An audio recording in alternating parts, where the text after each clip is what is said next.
Take things back home. Of course, we heard from the Liberals. We have a new finance minister in Chrystia Freeland. There's a plan to bring in a throne speech near the end of September, reset the legislative agenda, and a big thrust of that is to have a green focus. And of course, that's going to involve infrastructure. Let's bring in now Catherine McKenna, the Minister of Infrastructure, for perhaps some insight, Minister, into what we might expect. I mean, if we're going to have a green reboot, and we know infrastructure is one way to get there, what specifically are you looking at targeting? Well, thanks very much. It's great to be on. Well, I think, look, first of all, I should be clear, what have we been doing right now? The focus is really getting money out the door and investing in projects that are already before us. So we've been focused, and I've been focused on approving hundreds of projects just in the last few months, which is, of course, thousands of jobs across the country.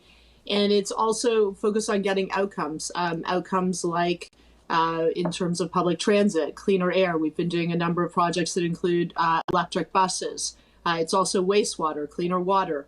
It's investments in renewable energy, in community and culture and rec centers that are so critically important. We've also been adapting our programs. So we have a COVID-19 resilience stream.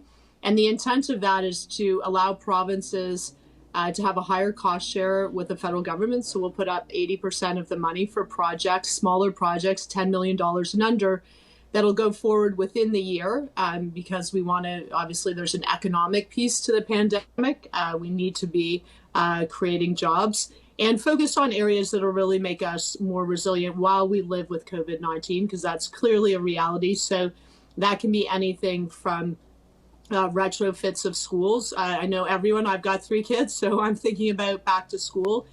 So it can include measures for social distancing, better ventilation, also long-term care facilities, and access to nature, because I think people have realized that getting out to nature is really important. So cycling paths, pathways. And then there's the, I know everyone's very anxious to understand how we're going to build back better and stimulus. We have not announced that piece yet. I think partly we're doing our homework and trying to understand the impact on the economy. And I think those are the really big pieces. And when you think about some of the areas where we've recognized we need to be in better shape, I would take broadband. I think everyone realizes that talking about 2030 for having high-speed broadband across the country, that is just too long for people to wait.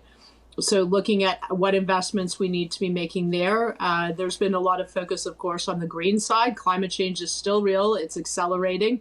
How do we make sure that we grow our economy for the long term? And there's certainly a clear economic case that to be made, as Mark Carney and others have made, on being where the world is going, and also creating jobs now. And so pieces that are going to be critical to that, public transportation. So there's been a lot of discussion about major public transit projects, from projects that you hear about in the GTA, new metro lines, to finally getting rail in the corridor. That's something that's part of my mandate, and I really think we've been talking about that for an extremely long period of time. We need to get that done, to major transmission lines. And these are also projects where the Canada Infrastructure Bank will play a really important role. So under new I wanted leadership, to ask you about that, Minister. Yeah, I wanted to ask you about that. I mean, that's an ambitious list, and I think most people listening would say, well, I want to see those things happen. I want to play for you, if I can, Ed Devlin. He was the former head of PIMCO's Canadian operations. He says the green ambitions, they're laudable, infrastructure, everyone likes to see it, but he does worry about your party's track record of actually implementing those plans. Let's have a listen, and then I want to get your reaction.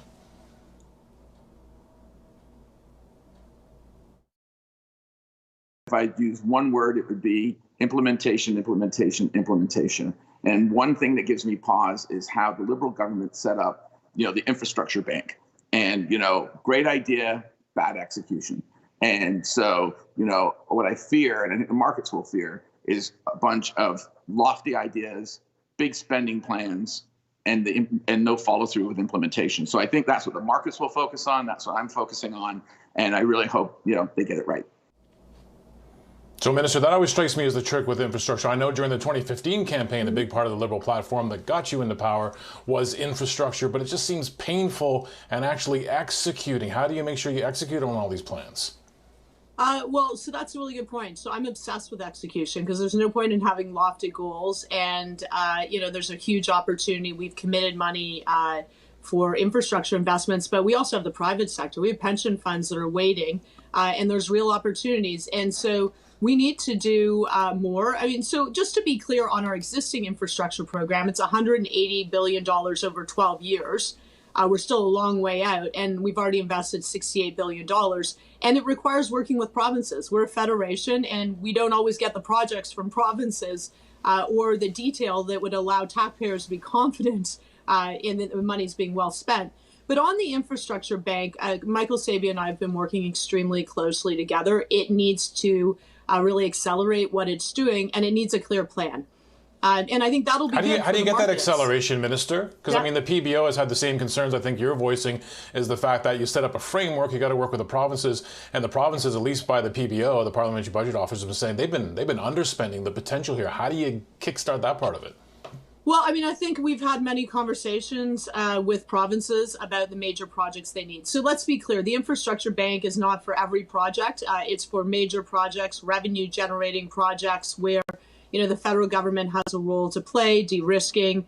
And I think that we need to be clear on what are our outcomes and what are the projects we're looking at if we're going to crowd in private sector investment. So, I mean, I know everyone hates it, but stay tuned. I know that Michael Sabia with the bank has been working very hard with us on what are the pieces that we can, actually invest this money, both for short term, because I know we are still focused with the bank, even though these are long lead time projects often, on getting progress short term. And I think the greatest example is an infrastructure bank project that Michael Sabia was involved with, the REM transit project. Go to Montreal and people are amazed to see how quickly it's being built.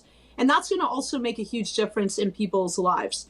And one thing I am focused on, every dollar has to have multiple benefits. These are taxpayer dollars. Maybe because I'm a mom, I'm kind of, I want to stretch the dollars. And we need to get private sector capital in there too. So these are projects that create good jobs right now at a time where we do need good jobs. They create economic prosperity in the longer term and grow GDP. The Parliamentary Budget Officer did note that our infrastructure investment had almost grown GDP by 1%. And there are projects that are good for the environment. Public transit, obviously a good example, or getting transmission lines finally across the country so we can get provinces off coal. And inclusivity is also important. We need to make sure that everyone has an opportunity to succeed, and making sure the investments, it's not just how much you spend, it's who you're spending it on and what you're spending it on. So that's the focus. But I will tell you, I am a very detailed person. I'm a very practical person. And I think that's the opportunity to actually do big projects that are going to make a big difference in the lives of Canadians, creating jobs and economic opportunity now, but also prosperity in the long term.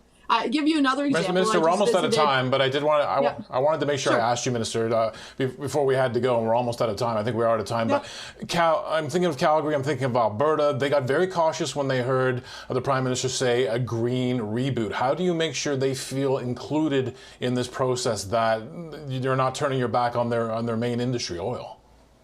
Look, there are huge opportunities across the country, and I've had very good conversations with my counterpart in Alberta, in Saskatchewan, and they also understand the opportunity to bring in the private sector, as conservative governments. And so there are major opportunities there. Sure, we're providing support to oil and gas, but there are also major renewable opportunities. There are major water opportunities, the agri-tech, agri-food side.